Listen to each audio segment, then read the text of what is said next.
Hoje nós vamos falar de APLV não IgE mediada, na prática clínica da pediatria. Existe um erro comum na pediatria que faz você normalizar um bebê que já deveria estar em investigação.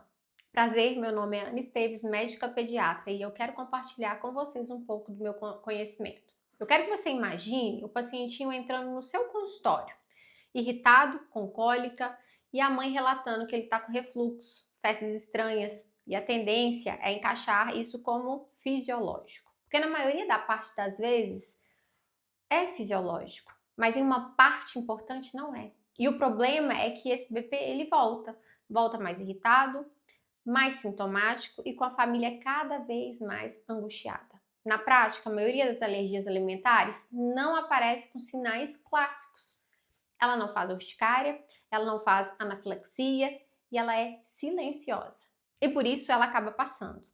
Hoje você vai aprender a reconhecer o APLV, não IgE mediada, do jeito que ela realmente aparece no seu consultório. Então já ativa as notificações que sempre irei trazer novidades para o seu dia a dia, viu, colega médico? A alergia alimentar tem dois mecanismos principais. A IgE mediada, que é aquela reação imediata, minutos e até poucas horas de evolução. É um quadro mais evidente e mais grave também. E a não IgE mediada, que é uma reação mais tardia, que dura aí 2 horas após, a ingestão do alimento, podendo levar até dias. E aqui entra o ponto central. O tempo ele muda tudo, porque o médico perde a conexão entre a causa e efeito. A mãe troca a fórmula hoje e o sintoma aparece amanhã ou depois e ninguém liga uma conexão à outra. Agora pensa na prática. Chega um bebezinho com cólica, refluxo, vômitos, fezes alteradas e muita irritabilidade. Isso descreve metade dos lactentes. E esse é o problema. A PLV não IgE mediada não cria sintomas novos. Ela intensifica aqueles sintomas que já é comum na nossa prática clínica. E isso faz você subdiagnosticar. Ou pior, você começa a tratar sintoma com antirrefluxo, troca a fórmula sem critério e não resolve a causa.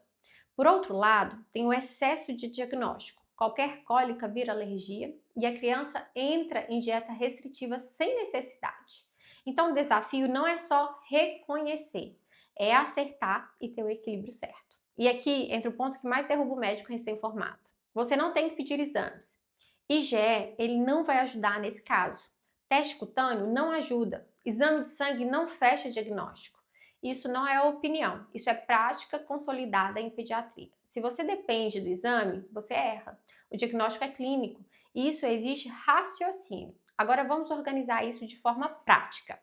Temos também a proctolite alérgica, onde o bebê está super bem, aquele bebê que entra sorrindo no seu consultório, tem um bom ganho poderal, está ganhando peso, mas a mãe relata, tem sangue nas fezes, doutor. A criança está sem toxemia, e isso é clássico, e muitas vezes em aleitamento materno exclusivo.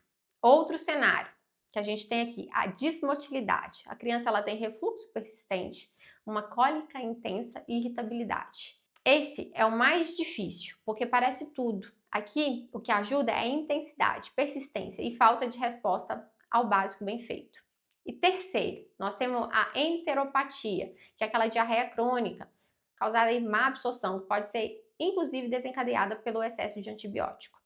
Então, devido à má absorção, tem um impacto nutricional naquela criança. E aqui o quadro já chama mais atenção.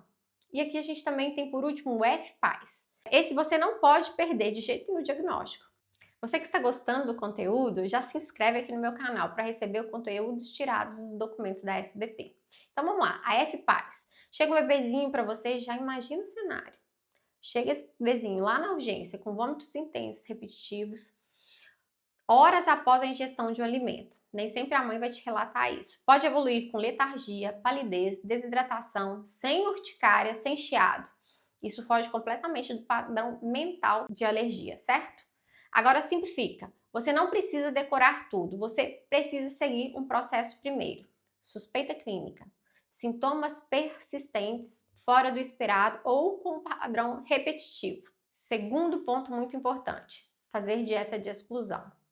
2 a 4 semanas sem proteína do leite de vaca. Terceiro, você tem que fazer reintrodução. Se o sintoma voltar, você fecha o diagnóstico. sem reintrodução, você não confirma.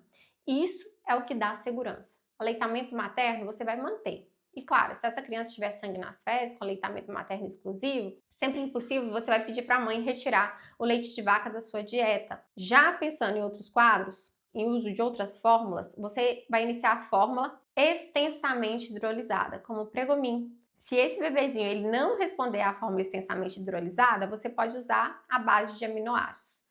E evita trocas aleatórias. Conduta tem que ser lógica. A maioria das crianças, elas melhoram esses quadros de 1 a 3 anos e é transitório. Mas o impacto até lá, ele é muito grande. O sono fica ruim, irritabilidade, família exausta. Quando você reconhece cedo, você encurta esse caminho. Se esse tipo de conteúdo está fazendo sentido para você, já me segue no canal, deixe seu like e envia para algum colega que precisa saber sobre esse tema. Mas agora você deve estar perguntando, mas Ana, eu vejo muito médico pedindo aí exames de sangue. Olha, para pedidos de exame, quando você pensa em alergia, você tem que pensar na IgE mediada, eu vou falar sobre isso. Quais são as proteínas aí que a gente tem no leite de vaca? As principais proteínas que a gente tem alérgicas são a caseína, que é 80% do leite, as proteínas do soro, temos tipo whey, a beta-lactoglobulina, que é a mais alergênica, e a alfa-lactoalbumina. Essas são as que importam na prática clínica. São exatamente as dos painéis laboratoriais. Então, Ana, e esses exames, eu peço, não peço, tem valor? E o que eles fazem? Eles vão detectar sensibilidade imunológica, IgE, contra a caseína, a alfa-lactoalbumina e a beta-lactoglobulina, ou seja, ajudam a identificar o APLV IgE mediada. Mas o ponto mais importante, eles não fecham o diagnóstico sozinho. Teste positivo pode não ter a doença. Teste negativo não exclui o APLV não IgE.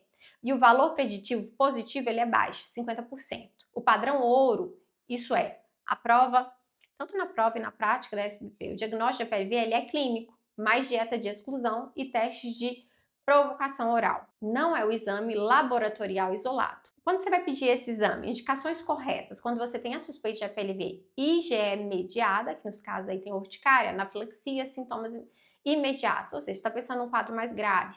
Aqui a IgE ela ajuda a confirmar a sensibilização, estratificar risco. Não pedir para as alergias não IgE mediadas. Não pedir de rotina nos casos de dermatite leve isolada, sintomas gastrointestinais inespecíficos e irritabilidade cólica. Nesses casos, a conduta é dieta de exclusão, não exame.